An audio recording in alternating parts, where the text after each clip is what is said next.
Oke, assalamualaikum warahmatullahi wabarakatuh. Selamat datang lagi di materi ekonomi pertemuan ketiga kali ini. Nah, gimana teman-teman? Masih pada sehat kan semuanya? Dan kalian harus tetap semangat ya untuk belajar ekonominya karena di pertemuan ketiga ini materinya bakal seru banget. Kenapa? Karena ada 4 materi yang akan kita bahas dan materinya ini benar-benar sering kita lihat, sering kita dengar dalam kehidupan sehari-hari. Yang pertama, kita akan belajar tentang badan usaha milik negara atau biasa disingkat dengan BUMN. Yang kedua, ada badan usaha milik daerah atau bisa disingkat dengan BUMD, ya kan? Yang ketiga, ada badan usaha milik swasta atau BUMS. Dan yang terakhir, ada koperasi. Nah, materi-materi ini tentunya akan kita kupas tuntas lebih dalam lagi dan asik banget deh pokoknya. Oke, kita mulai aja kali ya dari yang pertama, yaitu Badan Usaha Milik Negara atau biasa disingkat dengan BUMN. Sering nggak sih kita dengar BUMN, Menteri BUMN, terus juga sering kita lihat di TV-TV gitu. Tapi sebenarnya apa sih yang dimaksud BUMN gitu? Jadi BUMN itu adalah sebuah unit usaha ya, badan usaha yang dipegang oleh pemerintah. Nah, kita bisa lihat nih dari ciri-ciri BUMN itu sendiri. Ada 7 ciri-ciri. Yang pertama adalah seluruh atau sebagian besar modal BUMN itu adalah milik negara. Jadi 51% ya modal itu dari negara. Nah, sisanya boleh tuh orang luar kayak kita nih sebagai masyarakat biasa, kita boleh memberikan modal, menanam modal ya kepada BUMN, tapi hanya ada batasnya, hanya 49%. Sisanya 51% itu dipegang oleh negara, gitu ya. Yang kedua adalah melayani kepentingan umum. Iya dong, jelas. Kenapa? Karena BUMN itu punya negara dan negara itu mengatur ya sistem perekonomian di Indonesia gitu. Jadi dia itu melayani kepentingan umum, kepentingan masyarakat gitu ya. Jadi bukan untuk pribadi diri sendiri gitu. Yang ketiga, pengawasan BUMN dilakukan oleh pemerintah. Tadi balik lagi, pemerintah yang mengatur semuanya, yang mengawas, ya kan? Karena namanya juga badan usaha milik negara. Yang keempat, kekuasaan penuh dalam menjalankan kegiatan usaha BUMN itu berada di tangan pemerintah. Iya, ya, diatur semua oleh pemerintah. Yang kelima, wewenangnya juga dalam menetapkan kebijakan perusahaan itu ada di tangan pemerintah, bukan di tangan swasta. Walaupun misalkan kita tadi nih mau ngasih modal ke BUMN, tapi tetap aja yang memiliki wewenang itu tetap pemerintah, gitu ya. Yang keenam, BUMN dapat menghimpun dana dari pihak lain, baik berupa bank maupun non-bank. Nah, bank juga bisa nih memberikan dana kepada BUMN atau non-bank, atau misalkan kita pun bisa, gitu ya. Yang ketujuh, semua risiko yang terjadi ditanggung oleh pemerintah. Karena semuanya itu punya negara, punya pemerintah, maka dari pengaturannya, dari wewenangnya, dari sampai resiko misalkan ruginya pun itu ditanggung pemerintah gitu ya. Nah, itu ciri-ciri dari BUMN. Kita lanjut. BUMN itu ada jenis-jenisnya. Nih teman-teman. Yang pertama itu ada namanya badan usaha perseroan ya. Jadi, badan usaha perseroan itu dia kepemilikan sahamnya itu dapat dimiliki orang lain seperti kita nih, ya kan? Selain pemerintah itu kita masyarakat gitu ya, boleh nih memiliki kepemilikan saham dari persero gitu ya. Tapi nggak boleh lebih dari 49% karena 51%-nya itu ada milik pemerintah gitu ya. 51% atau lebih. Itu misalkan pemerintahnya 60, masyarakatnya 40, itu boleh. Tapi masyarakat itu dibagi lagi. Banyak gitu ya tersebar. Nggak hanya kita, banyak orang lain gitu. Nah, tujuan dari BUMN Persero ini untuk menyediakan barang dan jasa. Ya, jadi dia melayani masyarakat dalam bentuk barang dan jasa dengan mutu yang tinggi gitu ya. Nah, contohnya apa nih? Ada BNI, PT BNI, Bank BNI ya. Itu salah satu dari BUMN perseroan gitu. Karena dia melayani masyarakat umum. Terus juga ada Bank Mandiri sama ya kayak BNI. dia melayani masyarakat umum, misalkan ada orang yang pengen minjem uang, ya kan, ada yang ingin transaksi, itu semuanya diatur gitu ya oleh si perseroan. Selanjutnya ada Pertamina, ya PT Pertamina. Dia ini menjual seperti ini nih di pom bensin ya, BBM, bahan bakar minyak. Ini kan salah satu kebutuhan masyarakat gitu kan. Nah, ini disediakan oleh perseroan gitu ya. Nah, ciri-ciri perseroan atau persero. Nah, yang pertama itu adalah modal terdiri dari saham, ya. Dia pakainya saham, saham kepemilikan dan dapat diperjualbelikan di pasar modal. Nah, yang seperti kita sudah singgung ya di pertemuan kemarin ada namanya pasar modal ya kan. Pasar modal itu salah satu instrumennya adalah saham.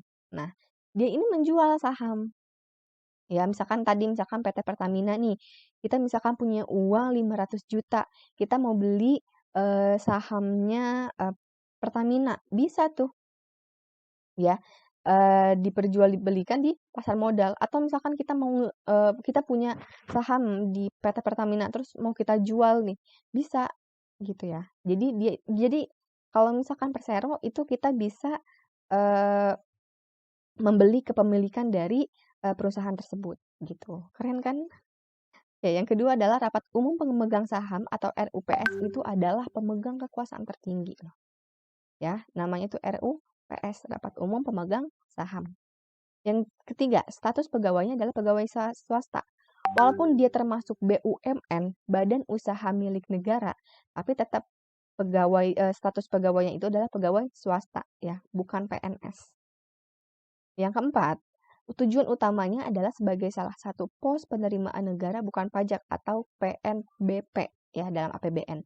Jadi, kenapa dibentuknya ada BUMN, badan usaha ini? Karena nanti profitnya akan dimasukkan ke dalam penerimaan negara bukan pajak. Dia termasuk salah satu penerimaan negara gitu ya. Salah satu bisa dibilang aset negara gitu ya. Dengan menjual minyak, dengan tadi ada bank BNI kan dia akan mendapatkan keuntungan gitu kan dan lain sebagainya itu akan masuk ke kas negara gitu ya. Nah, yang kedua nih, selain tadi Persero ada namanya Badan Usaha Umum atau Perusahaan Umum ya, Perum, perusahaan umum gitu. Nah, dia ini sama dimiliki oleh negara ya, tapi nggak ada pembagian saham ya. Karena tujuan dari si Perum ini dia cuman menyediakan barang dan jasa untuk kepentingan umum gitu. Dia tetap mendapatkan keuntungan, cuman nggak yang segigih si BUMN yang Persero gitu ya. Si Perum ini dia lebih banyak untuk menyediakan layanan gitu ya kepada masyarakat. Contohnya apa? Damri ya. Damri ini adalah salah satu bis yang udah lama banget. Dia angkutan perkotaan ya. Ada yang lintas pulau, ada yang cuman sampai bandara yang suka ada kan. Nah, ini adalah salah satu moda transportasi gitu ya. Ini adalah salah satu bentuk dari Perum, perusahaan umum. Perum Damri ya, yang biasa kita dengar. Selanjutnya ini ada nih, apa nih? Percetakan uang. Peruri ya, percetakan uang Republik Indonesia, Perum Peruri. Nah, dia ini menyediakan uang ya kan buat masyarakat. Artinya balik lagi BUMN yang Persero dan juga yang Perum itu adalah tujuannya untuk melayani masyarakat gitu ya. Tapi yang membedakan adalah mm, segigih apa mereka mencari profit gitu. Kalau Perum, dia itu nggak terlalu yang mencari keuntungan banget gitu. Tapi kalau misalkan yang Persero, dia mencari keuntungan banget gitu ya. Oke, paham sampai sini? Kita lanjut. Nah, ciri-ciri Perum ya, bersifat melayani kepentingan masyarakat umum sekaligus mencari keuntungan. Dia tetap mencari keuntungan kok. Kayak Damri, ya kan? Kayak tadi Peruri, dia tetap mencari keuntungan, cuman nggak terlalu banyak gitu. Yang kedua, umumnya bergerak di bidang jasa vital. Ya, dia lebih banyak bergerak di bidang pelayanan. Ya tadi transportasi juga kan, itu salah satu dari bidang jasa ya. Yang ketiga, modal seluruhnya dimiliki oleh negara dan kekayaan negara yang dipisahkan dari APBN. serta dapat memperoleh kredit dari dalam atau luar. Selanjutnya adalah dipimpin oleh seorang direksi, ya. Terus pegawainya adalah pegawai perusahaan negara yang diatur tersendiri di luar yang berlaku bagi pegawai negeri atau persero. Jadi dia ada peraturannya lagi yang diatur. Nah, gitu ya teman-teman buat yang perum. Jadi tadi balik lagi di BUMN itu ada dua, ada persero dan ada perum. Oke. Nah, kita lihat nih, ada kelebihan dan kekurangan dari BUMN. Yang pertama adalah kalau kelebihannya itu dia memantau keberadaan usaha lainnya agar dapat berusaha lebih baik, ya. Yang kedua, berusaha pada sektor-sektor yang menguasai hajat hidup orang banyak, ya kan? Tadi ada bank, ada moda transportasi, terus ada Pertamina, itu salah satu untuk memenuhi kebutuhan masyarakat, gitu ya. Yang ketiga, memiliki kekuatan hukum yang kuat. Jelas, karena dia diatur, diawasi, ya kan, oleh negara. Jadi, kekuatan hukumnya dia sangat kuat, ya. Terus yang keempat, organisasi disusun dengan baik. Ya, dia strukturnya tuh tepat, baik gitu ya. Selanjutnya, yang kelima, menyediakan barang dan jasa publik untuk kesejahteraan masyarakat. Yang keenam, salah satu sumber pendapatan negara. Ya, jadi negara juga mencari keuntungan untuk pendapatannya ya, untuk masuk ke kas negara itu melalui BUMN. Kekurangannya, ada kekurangan dari BUMN ini. Yang pertama itu adalah BUMN lambat dalam pengambilan keputusan karena pemilik atau pemegang saham atau pemodal adalah pemerintah. Ya, jadi harus ada birokrasi yang berbelit-belit gitu kan. Namanya pemerintah pasti punya aturan dan aturan ini kadang ya menyusahkan dan juga agak ribet gitu loh. Jadi agak susah untuk mengambil keputusan. Misalkan misalkan PT Pertamina dia mau nambah cabang misalkan gitu ya. Nah, nanti dia harus izin dulu dong ke pemerintah. Nah, sedangkan izin ke pemerintah ini bisa dibilang agak susah gitu. Birokrasinya berbelit-belit. Nah, itu salah satu kekurangan dari BUMN. Yang kedua adalah maju dan mundurnya BUMN itu tergantung pada niat baik para penentu kebijakan pada BUMN gitu ya. Nah, jadi tadi balik lagi, birokrasinya yang susah ya kan, itu akan membuat BUMN ini agak sedikit bimbang gitu, mau maju atau mundur gitu. Jadi kebijakan-kebijakan pemerintah itu banyak sekali ya. Jadi memang agak ribet gitu. Oke. Kita lanjut. Setelah tadi BUMN ya, badan usaha milik negara, kita langsung masuk nih. Kita kerucutkan lagi menjadi badan usaha milik daerah ya. Nah, kenapa sih BUMD ini ada gitu ya? Kenapa nggak BUMN aja gitu, pusat aja? Karena kita adalah Indonesia itu memegang desentralisasi ya. Jadi dia per daerah tuh dia punya kebijakannya masing-masing. Indonesia itu kan luas dengan pulau-pulaunya yang banyak gitu kan. Maka adanya eh, pemisahan kekuasaan ya. Misalkan di Jakarta tuh kayak gimana, di Jawa Barat kayak gimana, di Papua kayak gimana gitu kan. Jadi ada namanya BUMD. Jadi per daerah gitu. Ya dipisahin biar lebih enak, biar lebih gampang gitu ya. Nah, jadi BUMD ini tentunya setiap daerah ini memiliki badan usahanya masing-masing tersendiri, tergantung kondisi geografisnya juga. Misalkan kalau misalkan di DKI Jakarta karena dia tidak banyak perdesaan ya, tidak banyak sawah, maka nggak ada tuh apa namanya kayak produksi garam, garam laut, ya kan? Terus juga padi juga udah nggak ada ya kalau di Jakarta, kayak gitu. Sementara di daerah-daerah lain, misalkan kayak di daerah Sumedang tuh ya, atau Cianjur itu, dia banyak tuh komoditi beras ya, padi. Nah, jadi setiap daerah itu memiliki kelebihannya masing-masing ya, memiliki hasil buminya masing-masing gitu. Nah, BUMD ini diizinkan untuk menyelenggarakan kegiatan di wilayah asalnya gitu, ya, sesuai dengan kemampuan mereka. Nah, ciri-ciri dari BUMD itu apa aja sih? Ciri-cirinya itu yang pertama BUMD diatur berdasarkan usaha peraturan daerah, jelas. Dia pusat itu udah nggak tanggung jawab gitu loh. karena dia udah dilimpahkan oleh daerah. Yang kedua, modal pemerintah BUMD itu dapat berasal dari kekayaan daerah seluruhnya atau berdasarkan ketentuan lain, ya. Karena dia sifatnya daerah, ya berarti modalnya juga dari daerah gitu ya. Tapi bisa juga dari beberapa pihak lain gitu ya. Yang ketiga, badan usaha ini dapat berupa badan hukum, ya. Yang keempat, BUMD ini yang berada di tingkat provinsi, ya, per provinsi, DKI Jakarta, Jawa Barat gitu ya. Terus misalkan Sulawesi Selatan dan lain sebagainya. Jadi dia per provinsi.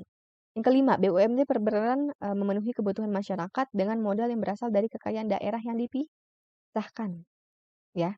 Jadi kekayaan daerahnya itu kan setiap daerah tadi aku omongin lagi balik lagi kalau setiap daerah itu memiliki kekayaan daerahnya masing-masing gitu ya. Jadi mereka memiliki potensinya masing-masing gitu. Yang keenam, BUMD dipimpin oleh seorang direksi yang diatur berdasarkan peraturan daerah yang bersangkutan. Oke. Nah, BUMD ini ada macamnya ya. Yang pertama ada perusahaan umum daerah atau disebut dengan Perumda. Perumda ini yang seluruh modalnya ini dimiliki oleh satu daerah dan tidak terbagi atas saham. Ya, dia nggak ada saham. Contohnya apa nih? Ada Perumda Air Minum Tirta Katulistiwa nih. Salah satu dari perusahaan umum yang bergerak di bidang air minum. Oke. Lanjut. Perusahaan perseroan daerah atau persero daerah. Nah, kalau persero daerah itu tadi perseroan. Perseroan itu pasti dia ada saham. Ya. 51% itu dimiliki oleh daerah. Ya. Contohnya Transjakarta nih. Orang Jakarta tahu lah ya, Transjakarta. Ini salah satu dari perseroan daerah. Dia cuma ada di Jakarta doang gitu. Cuma daerah DKI Jakarta yang mengelolanya. Daerah lain nggak ada, daerah Palembang nggak ada gitu. Daerah Aceh juga nggak ada. Dan dia cuma mainnya di daerah Jakarta doang. Contoh lagi nih, ada PDAM, Tirta Alam, ya, perusahaan daerah air minum ya. Perusahaan daerah air minum ini ada di Kota Tarakan nih contohnya. Nah, jadi dia cuma ada di Kota Tarakan aja, nggak ada di tempat lain, kayak gitu. Ya, perseroan daerah. Nah, selanjutnya ada kelebihan dan kelemahan dari BUMD. Yang pertama adalah kelebihan, ya. BUMD dan BUMN sama, dia punya kelebihan dan kekurangan. Kalau kelebihan dari BUMD itu apa sih? Yang pertama itu modal berasal dari kekayaan negara yang dipisahkan. Ya. Dia dari negara, kekayaan negara yang dipisahkan. Karena kan tadi dia per wilayah gitu ya. Kedua, apabila menderita kerugian, pemerintah yang akan menanggungnya. Ya. Karena dia milik daerah, tetap pemerintah yang menanggung. Oke. Yang ketiga, kegiatan ekonomi yang dilakukan untuk melayani kepentingan umum. Ya, tetap melayani dia kepentingan umum, bukan untuk diri sendiri gitu. Ya, untuk kepentingan umum. Yang keempat, memperoleh fasilitas dari negara. Yang kelima, status pegawainya diatur oleh peraturan pemerintah yang akan menanggungnya. Tergantung ya, itu udah kebijakan masing-masing. Kekurangannya, memiliki banyak fasilitas yang diperoleh dari negara sehingga berpotensi menyebabkan pegawai yang kurang disiplin. Nah, ini sebenarnya agak suatu penyakit ya. Kalau fasilitas dari negara ini malah dipersalahgunakan oleh pegawai. Gitu. Yang kedua, sampai saat ini pengelolaan BUMD ini masih dinilai kurang efisien sehingga kerap mengalami kerugian. Suka pernah dengar ada beberapa wilayah gitu ya di Indonesia yang misalkan ada lahan-lahan yang terbakar gitu ya, atau ada lahan-lahan yang nganggur, yang tidak dipergunakan dengan baik gitu loh. Di Indonesia itu sering banget kita lihat dan itu potensinya sebenarnya besar gitu di Indonesia tuh. Cuman memang eee, kurang dipergunakan dengan baik gitu ya. Karena mungkin pengetahuan dari masyarakatnya masih kurang gimana caranya gitu ya mengelolanya. Nah, makanya kadang banyak kerugian gitu. Padahal potensi dari daerah tersebut tuh baik, bagus gitu. Dia bisa mendapatkan keuntungan yang besar, tapi terkadang ada beberapa oknum gitu ya yang malah eh, menyalahgunakan gitu untuk kepentingan pribadi. Kayak gitu ya. Itu kelebihan dan juga kelemahan dari BUMD. Selanjutnya ada BUMS atau Badan Usaha Milik Swasta. Nah, ciri-ciri dari BUMS ya. BUMS itu tadi ya sesuai namanya dia badan usaha milik swasta, punyanya swasta. Ya, bukan punya negara, bukan punya daerah, tapi punya swasta. Ya. Yang pertama, dia itu adalah modalnya itu berasal dari pihak swasta. Nggak ada campur tangan pemerintah. Jadi semuanya itu dari swasta. Gitu ya. Yang kedua, pengawasannya itu dijalankan secara hierarki ya atau tingkatan dan fungsionalnya itu oleh si pemegang perusahaan. Ya, pemegang perusahaan itu siapa? Jadi yang mengawasi itu semuanya adalah pemegang perusahaan, gitu ya. Yang ketiga, untuk mencari keuntungan yang sebesar-besarnya, oh jelas. Ya, kalau tadi BUMN dan BUMD itu dia untuk melayani masyarakat dan juga dia mendapatkan keuntungan, tapi kalau BUMS dia itu mencari keuntungan sebesar-besarnya gitu loh. Mencari profit dia ya. Jadi dia dia melayani masyarakat gitu. Cuman yang dia pengen cari itu adalah keuntungan gitu. Ya. Yang keempat, dalam pembagian laba berdasarkan pada pemilik saham atau modal terbanyak. Gitu ya. Nanti ada pembagian labanya seperti apa sesuai dengan kesepakatan gitu ya. Ada sahamnya juga pemilik saham atau modal terbanyak. Siapa yang memberikan modal paling banyak, maka nanti labanya juga dia akan mendapatkan paling banyak. Jadi sesuai dengan presentasenya lah gitu ya. Yang kelima, sebuah badan usaha yang mempunyai badan hukum, ya, dia punya badan hukum, ya, dia tetap diatur oleh hukum gitu. Walaupun dia BUMS ya, walaupun dia punya swasta, tetap harus ada hukum yang berlaku, gitu ya. Nah, selanjutnya itu yang keenam dijalankan dan dimodali oleh perorangan, ya banyak orang atau berkelompok, ya. Jadi tergantung dia modalnya mau siapa, gitu. Yang ketujuh, para anggota mempunyai hak suara sesuai dengan modal atau saham, gitu. Yang ketujuh, bisa menjual saham melalui Bursa Efek BEI ya, Bursa Efek Indonesia kalau di Indonesia. Jadi dia bentuknya tadi saham, bisa dijual, bisa dibeli. Yang kesembilan, modalnya bisa diperoleh dari lembaga keuangan, baik itu bank maupun non-bank. Misalkan dia dia usaha swasta tadi ya, terus dia mau minta modal nih, mau memperbesar usahanya, bisa melalui bank. Ya, misalkan dia mau minjem uang ke bank berapa ratus juta gitu, atau berapa miliar bahkan, itu bisa. Nah, selanjutnya ada macam-macam ya dari BUMS. Yang pertama, dia ada namanya perusahaan perseorangan. Dia seorang aja gitu, ya. Yang dipegang oleh satu orang aja secara pribadi gitu. Misalkan ini nih di gambar ini ada dia pemilik jualan kopi ini ya. Nah, pemilik ini cuma satu. Misalkan si Budi gitu. Si Budi aja yang megang gitu. Ya, bukan orang lain. Jadi satu orang aja. Namanya juga perusahaan perseorangan. Jadi semuanya dari modal, dari tanggung jawabnya, dari juga perjalanan usahanya gitu ya. Dari risikonya juga itu semuanya ditanggung sama si Budi, satu orang doang gitu. Nah, selanjutnya ada firma nih. Firma ini adalah suatu persekutuan dua orang atau lebih yang mendirikan dan menjalankan usahanya ini dengan satu nama. Ada satu namanya nih. Contohnya nih, kayak tadi nih, di firma hukum Muhammad Rozali Siregar SH MH. Gitu ya. Dan rekan. Nah, yang disebut ini satu orang aja dengan satu nama.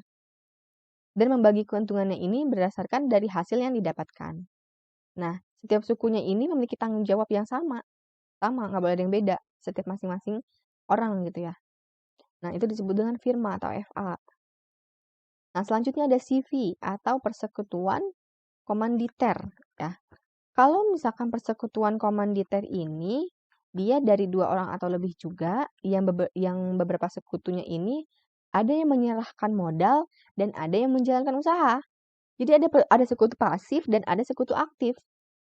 Nah, jadi ada yang cuma ngasih modal, misalkan nih, aku punya modal 1 miliar, tapi yang ngejalaninnya itu misalkan si Budi. Itu boleh, itu disebut dengan persekutuan komanditer gitu. Jadi ada yang mengasih modal dan ada yang menjalankan gitu. Contohnya ini ya, ada CV Perintis Jaya nih. Nah, dia ini bergerak di bidang ada IO ya kan, ada furniture, ada percetakan ya, ada dan lain-lain sebagainya. Dan yang keempat ada perseroan terbatas atau disebut dengan PT. Ya, contohnya nih Astra Internasional, ini salah satu dari PT. Dia ini berbadan hukum ya. Dia ini hukumnya kuat sekali kalau PT. Terus juga terdiri dari beberapa orang dan modalnya itu siapa aja bisa. Modal ini berbentuk saham. Misalkan dia kayak contohnya nih Astra Internasional. Aku mau memberikan modal aku nih, aku punya uang 1 miliar misalkan. Bisa memberikan modalnya ke Astra dalam bentuk saham. Itu. Nah, kelebihan dan kelemahan BUMS itu juga ada ya, sama kayak BUMN dan juga BUMD. Yang pertama, kalau kelebihan dari BUMS, dia ini cara pendirian lebih mudah ya, lebih mudah karena dia siapapun bisa gitu, BUMS namanya juga, bukan pemerintah, bukan daerah ya, siapapun bisa gitu, asal ada kemauan ya, dan juga ada modal juga ya dari kitanya. Yang kedua, pemenuhan modalnya itu berdasarkan dari pemilik, ya jelas ya. Pemenuhan modalnya ini sebenarnya bisa dimasuk dengan kelebihan dan juga bisa dimasukkan dengan kekurangan gitu.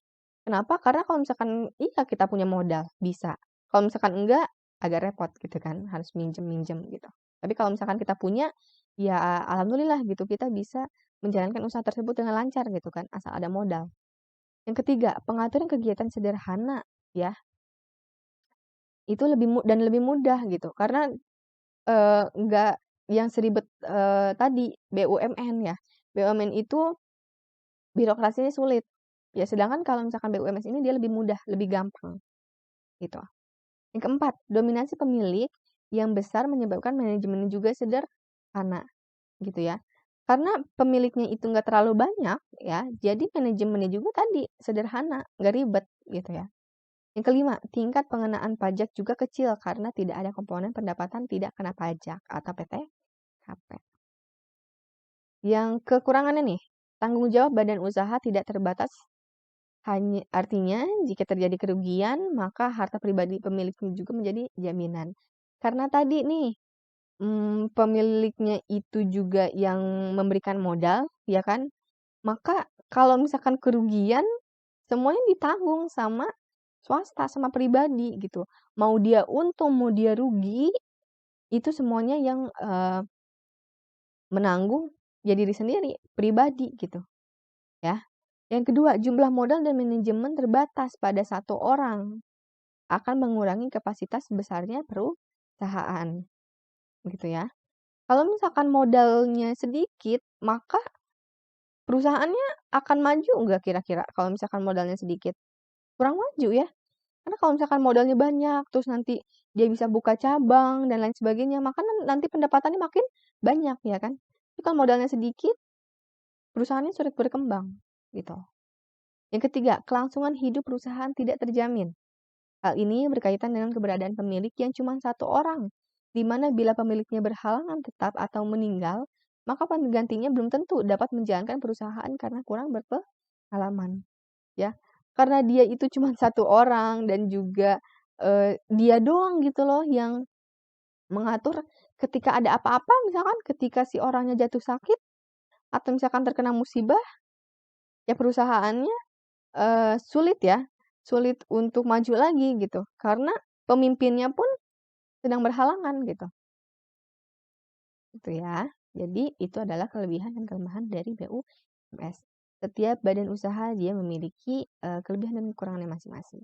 Nah, selanjutnya, setelah tadi kita belajar tentang BU ya, badan usaha, kita belajar tentang koperasi. Ya. Koperasi ini apa sih? Ya. Kita bisa lihat di sini ada gambar Muhammad Hatta. Muhammad Hatta ini adalah seorang pahlawan ya, sekaligus dia adalah bapak koperasi ya, dijuluki dengan bapak koperasi. Nah, Muhammad Hatta ini menjelaskan bahwa koperasi merupakan suatu usaha bersama ya yang mempunyai tujuan untuk memperbaiki nasib kehidupan ekonomi yang didasari atas gotong royong. Di koperasi itu dia asasnya gotong royong gitu ya. Dia itu membantu koperasi itu. Nah, ada 4 landasan dari koperasi ya.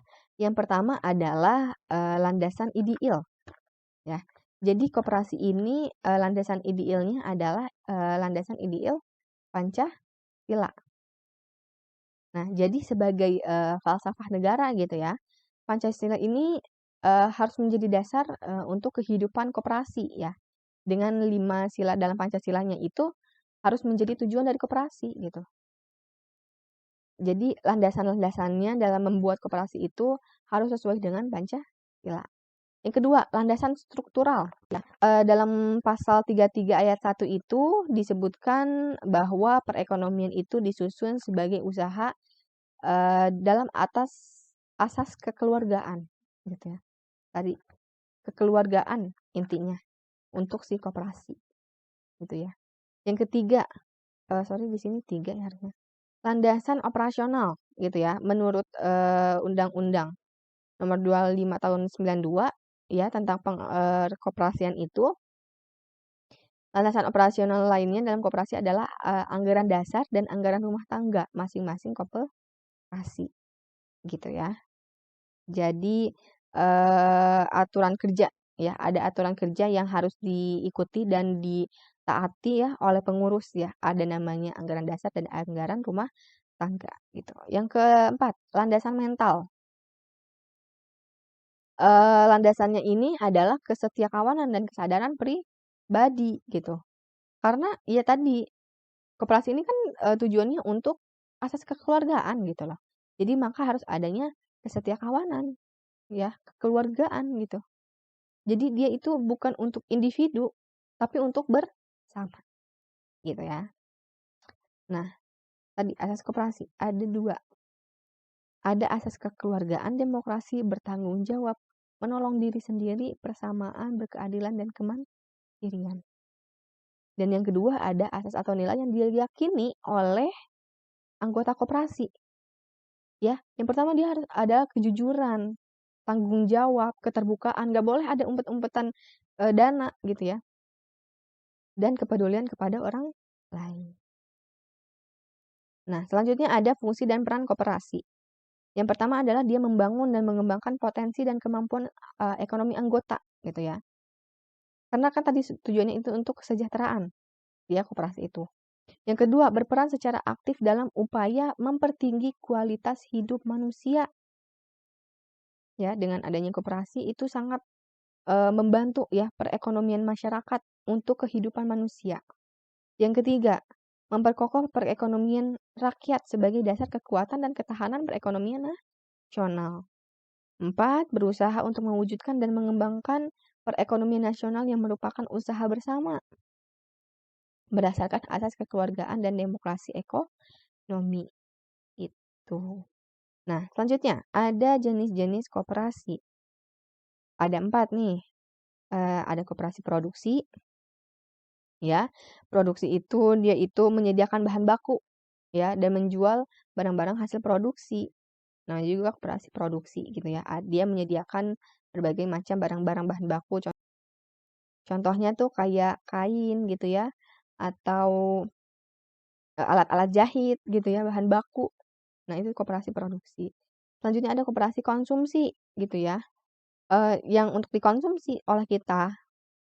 Nah, harganya ini lebih murah kalau koperasi ya. Contohnya kayak makanan ringan gitu itu misalkan kayak telur asin gitu. Nah, itu biasanya ada nih di koperasi konsumsi. Yang ketiga, koperasi jasa. Koperasinya ini dia di bidang jasa gitu ya. Contohnya tadi ada jasa asuransi gitu. Itu ada ya koperasi jasa. Lalu keempat, koperasi simpan pinjam. Nah, ini boleh misalkan kita butuh dana ya, terus kita minjam nih sebagai anggota, boleh kita meminjam uang dari koperasi simpan pinjam. Nanti ada aturan-aturannya sesuai dengan apa yang telah disepakati gitu. Nah, selanjutnya nih, permodalan koperasi. Jadi modal dari koperasi itu ada dua, ada modal sendiri dan ada modal pinjaman. Kalau modal sendiri ya, nanti ada simpanan pokok, ada simpanan wajib, ada dana cadangan, dan ada hibah. Hibah itu kayak pemberian ya. Kalau dalam ininya, dalam bahasa. Ya, ada simpanan pokok, ada simpanan wajib, ada dana cadangan, dan ada hibah. Kalau modal pinjaman, itu pinjaman dari anggota bisa, dari koperasi lain dan juga anggotanya juga bisa, bank atau lembaga keuangan lain juga bisa, penerbitan obligasi dan surat utang juga bisa. Intinya modal pinjamannya dari luar ya. Kalau ini modal sendiri nih dari si anggota. Ini juga si anggota sih. Cuman dia ini bisa nih dari modal pinjaman gitu ya. Dan sumber lainnya yang sah. Ya iya ya, harus sah, gak boleh yang abal-abal kalau di koperasi.